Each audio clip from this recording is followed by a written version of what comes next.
Good morning students, स्वागत है हिंदी साहित्य की विशेष कक्षा में आप सभी का। मैं मनोज खंडेलवाल कोरोना काल में आपके उज्जवल भविष्य की कामना करता हूं और उम्मीद ही नहीं आशा भी करता हूं कि आप अच्छे होंगे, भली भांति होंगे और पूरे मन से हमारी वीडियो कंटिन्यू देख रहे होंगे। दोस्तों, आज की हिंदी साहित्य की क्लास में हम आपके लिए बहुत अच्छा टॉपिक लेकर के आए हैं। हिंदी साहित्य का वो टॉपिक जिसे मैं यूँ कहूँ कि पूरा अलंकार या यूँ कहें पूरे गुण जिससे हम रिलेटिव हैं और जो अंदर की क्षमता को बाहर उजागर करने वाले शब्द हैं, वो टॉपिक है हमारा काव्य गुण। इससे अगली वीडियो, जो पहले वीडियो मैंने डाली थी वो अलंकारों की, वो अलंकार हम समाप्त कर चुके हैं। आशा कर रहा हूँ कि आपने उन अलंकारों का अच्छी प्रकार से अध्ययन किया होगा और जो भी मैंने लास्ट के उदाहरण आपको दिए थे वो वीडियो में आपने कमेंट्स में डाल दिए होंगे, वो मैं देखूंगा। और आज का जो टॉपिक है हमारा काव्य गुण। दोस्तों, एक शब्द तो हमने पढ़ा था अलंकार। आज आप देखोगे इनके अंतर देखोगे। अलंकार मैं एक ये कहूँ काव्य के शोभाकारी, काव्य के शोभाकारी या आकर्षक धर्म,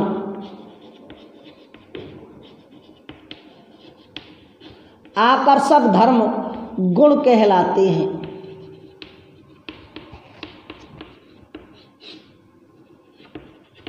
काव्य के आकर्षक या शोभाकारी धर्म गुण कहलाते हैं। इस परिभाषा को आचार्य वामन ने दिया था। किसने दिया? आचार्य वामन ने। अब आपने एक परिभाषा ये पढ़ी थी कि ये तो दिया काव्य के शोभाकारी धर्म, और मैं आपसे ये लिख दूं काव्य के शोभा वर्धक धर्म। अब देखो अंतर देख लेना। काव्य के शोभा वर्धक, वर्धक का अर्थ होता है बढ़ाने वाला। धर्म गुण क्या कहलाते पता है आपको? अलंकार कहलाते। ध्यान रखना, काव्य की शोभा बढ़ाने वाले धर्म तो क्या कहलाते? अलंकार। और काव्य के शोभाकारी करने वाले अर्थात शोभा को उत्पन्न करने वाले तो अलंकार के बजाय गुण ज्यादा इंपॉर्टेंट है, क्योंकि ये शोभा की जननी है। शोभा की जननी, शोभा पैदा होती है उसके बाद बढ़ती है। तो जब पैदा हो जाएगी, जब ये बढ़ेगी। तो मैं पहले तो एक लाइन के माध्यम से आपको इसलिए मैंने कहा था कि शोभा वर्धक, ध्यान रखना, बढ़ाने वाला। अगर वर्धक आ जाए धर्म तो वो अलंकार है, अगर कारी आ जाए, आकर्षक आ जाए तो वो क्या है? क्या है दोस्तों? गुण है। इस चीज को आपको ध्यान रखना है। तो आइए अब हम चलते हैं हमारे टॉपिक काव्य गुण पर। तो काव्य के शोभाकारी आकर्षक जो धर्म है वो गुण कहलाते हैं। आचार्य वामन ने कहा था कि काव्य की शोभा करने वाले, काव्य की शोभाकारी जो धर्म है, आकर्षक धर्म है, वो गुण कहलाते हैं। और उसके बाद एक मम्मट हुए थे। आचार्य वामन की परिभाषा आप लिख लें, लिखते चलें आप, टॉपिक डालें काव्य गुण कि काव्य के शोभाकारी। एक एक शब्द को ध्यान से देखना है, साहित्य है ये।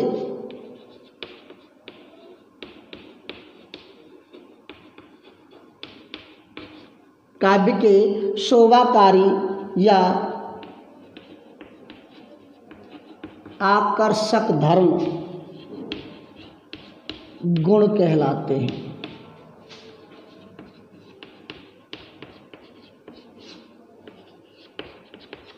ये आचार्य वामन ने परिभाषा दी है। अब उसके बाद मम्मट की परिभाषा देख लेते हैं दोस्तों। ये वो मम्मट है जिसने पूरे रसों का, पूरे गुणों का निचोड़ करके, किसी ने 20 बताए, किसी ने 18 बताए, इन्होंने पूरे का निचोड़ लेकर के और वो केवल और केवल 3 गुणों में हमें समाहित कर दिया। तो आज इसने क्या किया? रस के उत्कर्ष के कारण, रस को पैदा करने वाले कौन है? गुण। रस के उत्कर्ष के कारण,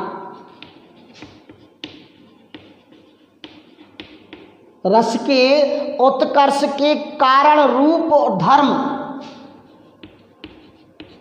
रूप, धर्म, गुण कहलाते हैं।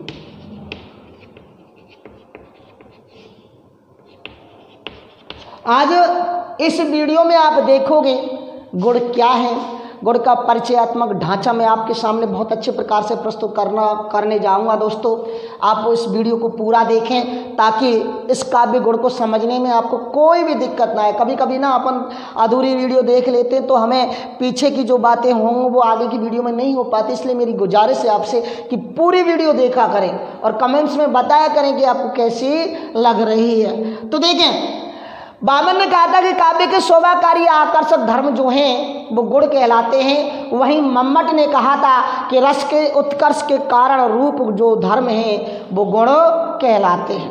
ये अपन ये कह सकते हैं कि जो काव्य की शोभा उत्पन्न करते हैं, शोभा पैदा करते हैं, वो जो धर्म हैं वो क्या कहलाते हैं? गुण कहलाते हैं। इन्हीं गुणों के कारण शोभा उत्पन्न होती है। अब थोड़ा सा हम आगे चलें कि किन किन लोगों ने कितने कितने गुण माने हैं। वैसे तो हमारे समाज में, हमारे हिंदुस्तान के जो हमारे चरित्र के हिसाब से भी गुण माने जाते हैं, सत्वगुण, रजगुण और तमोगुण, वो भी गुण हैं। लेकिन हम साहित्य की बात कर रहे हैं, वो आदमी के, इंसान की, मानवता के जो गुण थे। तो देखें किसने कितने कितने गुण माने हैं। मैं पूरे एक वीडियो में, पूरे एक लाइन में आपको समझा रहा हूँ। अच्छे प्रकार से आपको लिखना है। आचार्य वामन हुए, अब मैं ऐसे भी लिखा दूं आचार्य वामन ने इतने गुण माने हैं, तो आप यही देखना आचार्य वामन ने कितने गुण माने हैं? 20 गुण। ढंग से लिखना, आचार्य वामन ने कितने माने हैं? 20 गुण। और एक बहुत ही बड़े अच्छे कवि हुए थे आनंद वर्धन, इनका ही समावेश मम्मट ने किया है। इन्होंने कितने गुण माने हैं? 3 गुण। कितने माने हैं? 3। अग्नि पुराण जो बहुत बड़ा हमारा हिंदुओं का धार्मिक ग्रंथ है, अग्नि पुराण, उस अग्नि पुराण में गुण माने गए कितने? 18। कितने गुण माने गए हैं?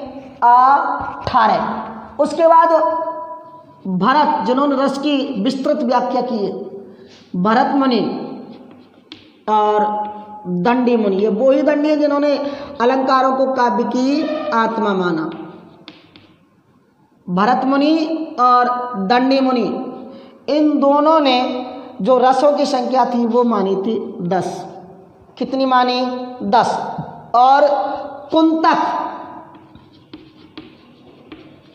कुंतक मुनि ने मानी है गुणों की संख्या 6। एक और रह गया, वो कौन सा था? हाँ, आचार्य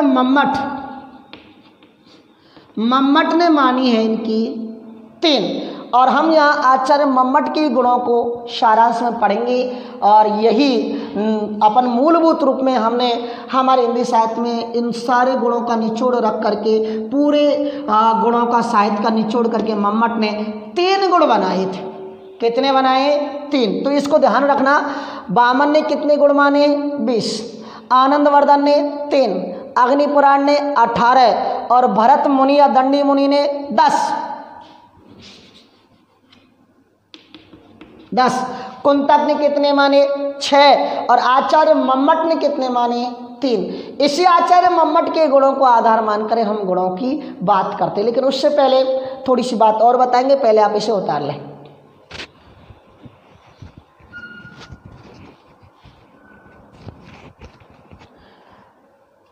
उतार लिया होगा आपने।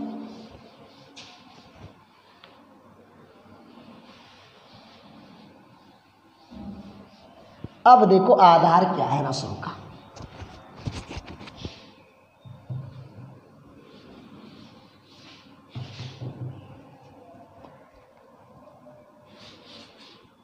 मैं एक लाइन लिख देता हूँ।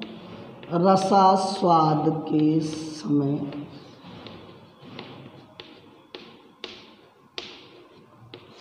ध्यान रखना, रसास्वाद के समय सामाजिक के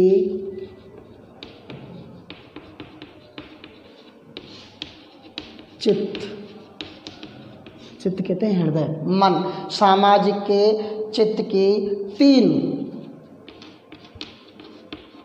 तीन अवस्था।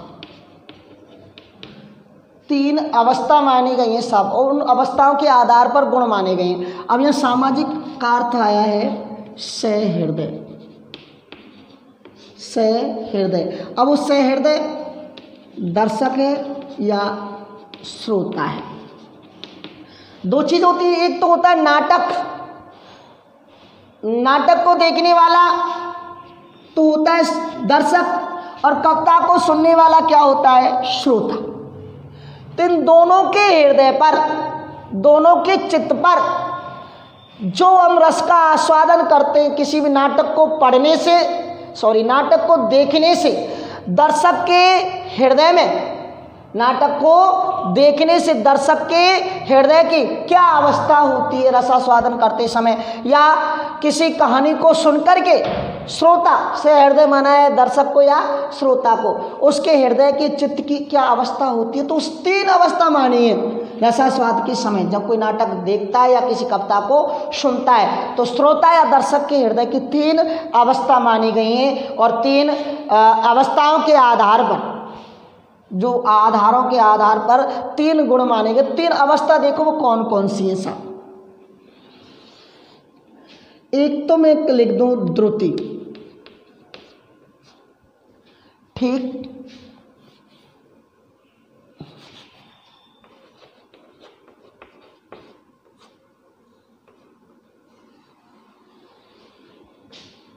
एक में लिख दूं दीप्ति, और एक में लिख दूं व्यापकत्व। ठीक साहब, पहले तो इनका अपन शब्दार्थ देख लेते हैं। क्या देख लेते हैं? शब्दार्थ, कि इनका अर्थ क्या है। शब्दार्थ देख लेते हैं। द्युति, द्युति का अर्थ होता है द्रुति का पिघलना। क्या अर्थ है? पिघलना। और दीप्ति का अर्थ है चमकना।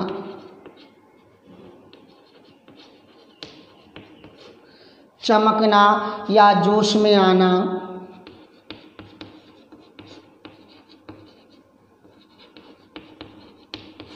चमकना या जोश में आना। और व्यापकत्व का अर्थ है अर्थ का फैल जाना। मैं बताऊंगा अभी कैसे।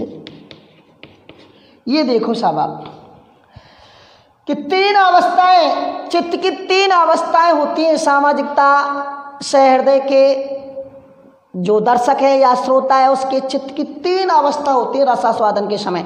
3 प्रकार की अवस्था उसके हृदय में बैठती हैं, और 3 अवस्थाओं के आधार पर हमने 3 गुण मम्मटने माने। देखो,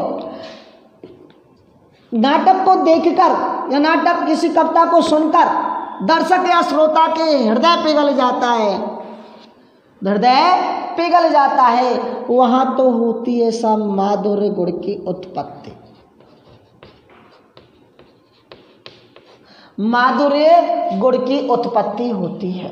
और दीप्ति, दोस्तों ये दीप्ति शब्द ये बना है दीप शब्द से। दीप शब्द से जो दीपक बनता है, जैसे दीपक जलता है तो चमक आ जाती है, जोश आ जाता है। उसी प्रकार दीप्ति किसी चीज को देख करके रसास्वादन करते समय सहृदय यानी दर्शक या श्रोता के चित्त पर चमक आ जाती है, जोश आ जाती है। वहां इस आधार पर हमने गुण लिया ओज गुण। कौन सा लिया? ओज गुण। और व्यापकत्व का अर्थ होता है अर्थ फैल जाता है, समझने की कोई जरूरत नहीं है। वहाँ व्यापकत्व अर्थ होता है। मैं यूँ कहूँ, ऐसे के लिए हमने लिया प्रसाद गुण। जैसे कोई माटी पड़ी हुई है और उस मिट्टी में हमने जल फैला दिया तो कुछ ही क्षणों में मिट्टी की प्रत्येक बूंद में वो जल फैल जाता है। अर्थ अपने आप समझ में आ जाता है। जैसे सूखी लकड़ी में आग की एक चिंगारी हमने डाल दी तो वो आग की चिंगारी कुछ ही देर में पूरी लकड़ियों में फैल जाती है। ऐसे ही प्रसाद गुण जब भी आता है तो वहाँ उसको अर्थ के समझने के लिए हमें कोई की आवश्यकता नहीं होती, समझने की आवश्यकता नहीं होती। जैसे ही कोई दोहा, जैसे ही कोई पद हमारे सामने आया, वैसे ही हम उसका अर्थ तुरंत ही हमारे हृदय में फैल जाता है। आ जाता है। अब जिसको सुनकर के हम भावुक हो जाते हैं, हमारा हृदय पिघल जाता है। यहाँ देखो कोई कोई चीज़ ऐसी आती है, जैसे हमने रस लिया साफ श्रृंगार, भक्ति और वात्सल्य, ये तीनों ही प्रेम के हैं। प्रेमी से प्रेम के लिए श्रृंगार रस में प्रेमी से प्रेम, भक्ति में ईश्वर से प्रेम और वात्सल्य में माँ या बच्चे से प्रेम है। तीनों ही प्रेम की अवस्थाएं, तीनों ही कैसे प्रेम की अवस्थाएं ये। और एक तो होता है करुण रस और एक होता है हास्य रस। अब इस करुण रस में भी हम भावुक हो जाते हैं। आंसू नहीं आए कोई बात नहीं, लेकिन आँखों में आंसुओं की धारा प्रकट ना होकर के हम बिल्कुल भावुक हो जाते हैं। तो इन रसों में हम माधुर्य गुण की छटा देख लेते हैं। माधुर्य उसे कहते हैं जो देखने में सुनने में मधुर लगे, जिसको सुन करके हमारे कान जो हैं वो ध्वनि हमें कर्ण प्रिय लगे, कर्ण कटु नहीं लगे। अर्थात ऐसी ध्वनि जिसे सुन करके हमारे कान ओवे नहीं, वो ध्वनि हमें बहुत अच्छी लगे, वो गुण होता है माधुर्य गुण। इसमें आपको अलग अलग बताऊंगा, पहले सामूहिक रूप में आपको थोड़ा सा बता रहे हैं। और ऐसी रचना जिसे सुनकर के हृदय में जोश उत्पन्न हो जाए, चमक आ जाए, वहाँ गुण होता है ओज गुण, जिसमें वीर रस हुआ, रौद्र रस हुआ, ये सब भयानक रस में भी कभी कभी इसमें आते हैं। और व्यापकत्व जो अर्थ फैल जाता है हर जगह प्रसाद गुण में, वहाँ सभी जो रस होते हैं अधिकतर वहाँ प्रसाद गुण होता है और जहाँ चमक उत्पन्न हो जाती है। अब देखो इसमें अधिकतर सामासिक पद होते हैं, इसमें अधिकतर संयुक्त वर्ण होते हैं। क्या होते हैं? संयुक्त वर्ण। और कर्ण कटु ध्वनि अधिकतर इसमें आती है। यहाँ कर्णप्रिय ध्वनि आती है, जो कानों को अच्छा लगता है, जो कानों को अच्छा लगता है। या मैं यूँ कहूँ मूर्धन्य ध्वनि का अभाव, मूर्धन्य ध्वनि का अभाव पाया जाता है। और यहाँ बिल्कुल उलट मूर्धन्य ध्वनि ही इसमें देखी जाती है। ये तो ऐसे शब्द अपन जो पढ़ाएंगे एक एक चल के आपको बताएंगे। पहले थोड़ा सा इन्हें उतार ले, फिर मैं अलग अलग प्रकार से चलता चला जाऊंगा। तो देखें,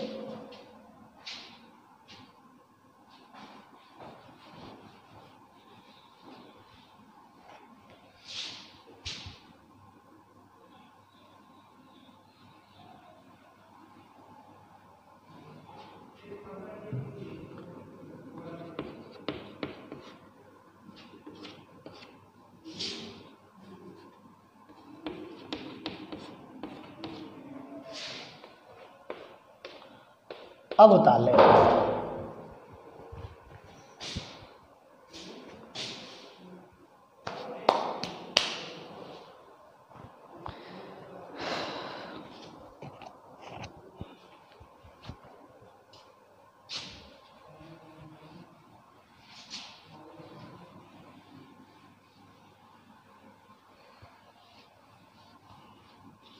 सबसे पहले हम आपको सबसे सरल, क्योंकि मेरी कोशिश रही है कि मैं हमेशा सरल से कठिन की तरफ चलता हूँ। लोग चाहे कैसे भी कहते हों, लेकिन मैं मेरी थ्योरी बदलने वाला नहीं हूँ। मैं सरल से कठिन की तरफ चलता हूँ। पहले सरल समझना चाहिए ताकि हम कठिन की तरफ अच्छे से बढ़ सकें। अब डायरेक्ट हम कठिन की तरफ चलेंगे तो हम उबाऊ हो जाएंगे और हमारा मोह उस वीडियो से हट जाएगा। तो सबसे पहले हम चलते हैं प्रसाद गुण पर। एक उदाहरण आज देख के चलेंगे। प्रसाद गुण सबसे पहले सरल पद। कविता को सुनते ही उसका अर्थ समझ में आ जाए। कविता को सुनते ही अर्थ तुरंत ही समझ में आ जाए, किसी से पूछने की कोई आवश्यकता नहीं। इसका संबंध चित्त की निर्मलता और व्यापकता से होता है। तो देखिए परिभाषा लिख लें। कविता को सुनते ही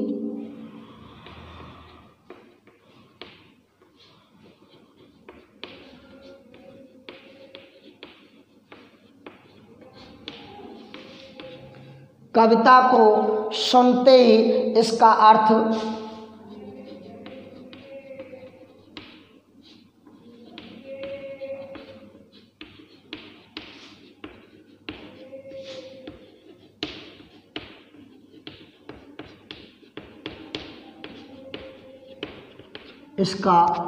समझ में आता है। यानी यूँ कहें कि ऐसा गुण जिसको सुनते ही अर्थ समझ में आ जाता है वो प्रसाद गुण कहलाता है। इसका संबंध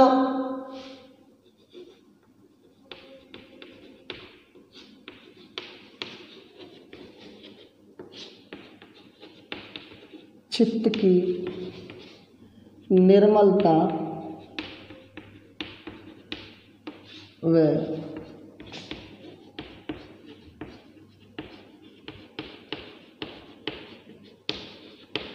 व्यापकता से, तो बिल्कुल पवित्र और हर जगह तुरंत अर्थ समझ में आ जाता है।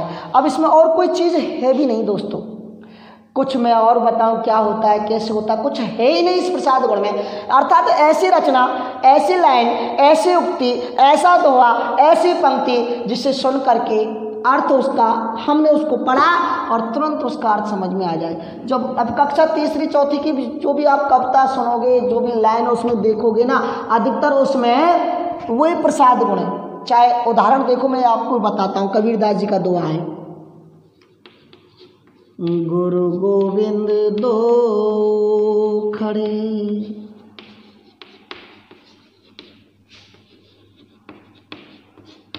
काके लागू पाए। आप साथ साथ लिखते चले, नोट्स बनाते चले। बलिहारी गुरु आपनी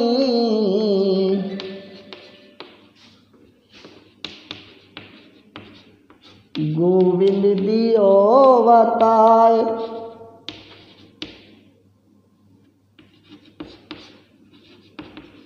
ये देखो सर, दोहा देखें कि गुरु गोविंद दो खड़े काके लागो पाए, बलिहारी गुरु आपनी गोविंद दियो बताए, कबीरा गोविंद दियो बताए। देखिए ये कक्षा 2 में उदाहरण दिया गया है सर। अब 2 के बच्चे कैसे इसका अर्थ निकालने, वो इसलिए निकाल लेते हैं क्योंकि उन्हें ना तो टीचर को कुछ समझाने की आवश्यकता, ना स्टूडेंट को कुछ समझने की आवश्यकता। क्योंकि जैसा कहा है कि गुरु और गोविंद दोनों खड़े हैं, काके लागू पाए, मैं किसके पैर लगूं। हे प्रभु मैं आपकी बलिहारी हूँ, क्योंकि गोविंद क्या है, भगवान क्या है, कैसा होता है, इस सब को आपने बताया। तो यहाँ गुरु की श्रेष्ठता है। तो जैसा ही दोहा आया वैसे ही हम इसका अर्थ समझ गए, इसलिए इसका प्रसाद गुण इसमें बताया गया है। अब एक उदाहरण और देख लेता हूँ मैं। आपने सूर्यकांत त्रिपाठी निराला की बहुत अच्छी कविता, वो कविता है भिक्षुक। देखो 2 लाइन लिखता हूँ। वह आता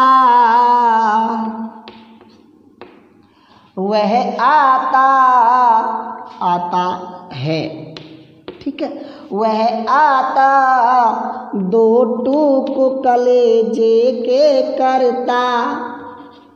मुहावरा है कलेजे के 2 टूक करना, अर्थात बहुत दुख झेलना, पर बहुत कष्ट में होना। 2 टूक कलेजे के करता, पछताता पथ पर आता।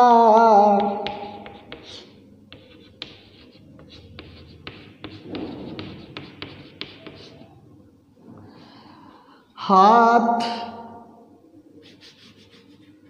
पेट पीठ 2 मिलकर एक, चल रहा लकुटिया टेक।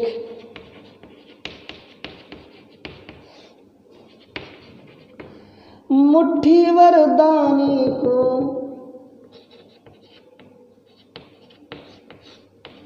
मुट्ठी भर दाने को अपनी भूख मिटाने को,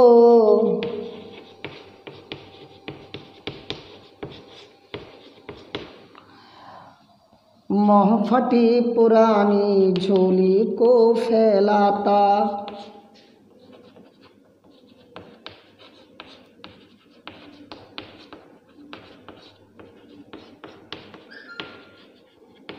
कुछ और भी है लेकिन इतने से समझने को 2 लाइन ही है। देखो क्या कहा है सूर्यकांत त्रिपाठी निराला की बहुत बड़ी अच्छी कविता है बिच्छू।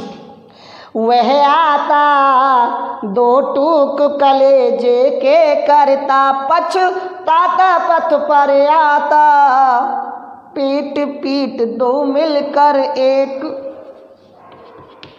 चल रहा लकुटिया टेक, मुट्ठी भर दाने को अपनी भूख मिटाने को, चल रहा लकुटिया टेक, मोह फटी पुरानी झोली को फैलाता। यहाँ दिख रहा है भिखारी का वर्णन किया गया है कि वो दुख से परिपूर्ण है और रास्ते में आ रहा है और भूख के कारण पेट और पीठ दोनों मिलकर एक हो गए ऐसा लग रहा है। चल रहा लकुटिया टेक, लाठी को टेक करके चल रहा है और मोह फटी पुरानी झोली को फैलाता, और उसने जो झोली लटका रखी है उसको फैला रहा है और बोल रहा है अल्लाह के नाम पे दे दे वावा, ऐसे आवाज़ निकाल रहा है। मुट्ठी भर दाने को, मुट्ठी भर दाने को अपनी भूख मिटाने को, और अपनी भूख मिटाने के लिए वो जनता से, सामने वाले से गुहार करता है कि मैं भूखा हूँ, मुझे कुछ खाने को दे दे। तो दोस्तों ये डायरेक्ट इसे देखने के लिए हमें कोई दिमाग लगाने की आवश्यकता नहीं पड़ी, जैसा है वैसा भाव हमारे हृदय में तुरंत आ गया। किसी से कुछ भी समझने की हमें आवश्यकता नहीं है। मैं और भी उदाहरण आपके लिए दूंगा। आज थोड़ा सा वही बात है कि हम सरल से कठिन की तरफ चलते हैं दोस्तों। लोग कठिन से सरल की तरफ चलते होंगे लेकिन हम सरल से कठिन की तरफ इसलिए चलते हैं ताकि रुझान बन सके। दोस्तों आपका रुझान वैसे भी बना हुआ है, आप जुड़े हुए हैं, अच्छी तरीके से पढ़ भी रहे हैं, बहुत अच्छी क्लास चल रही है और अच्छे प्रकार से आप देख रहे हैं। ऐसे ही देखते रहें ताकि हमें भी बढ़ाने में आनंद आ रहा, आपको भी सुनने में मज़ा आ जाए। दोस्तों आप पढ़ते रहें। अगली वीडियो में बिल्कुल यहीं से जहाँ से हम छोड़ रहे हैं यहीं से बिल्कुल कंटिन्यू जोड़ते हुए आप सबको ले चलेंगे। आप सबके लिए धन्यवाद।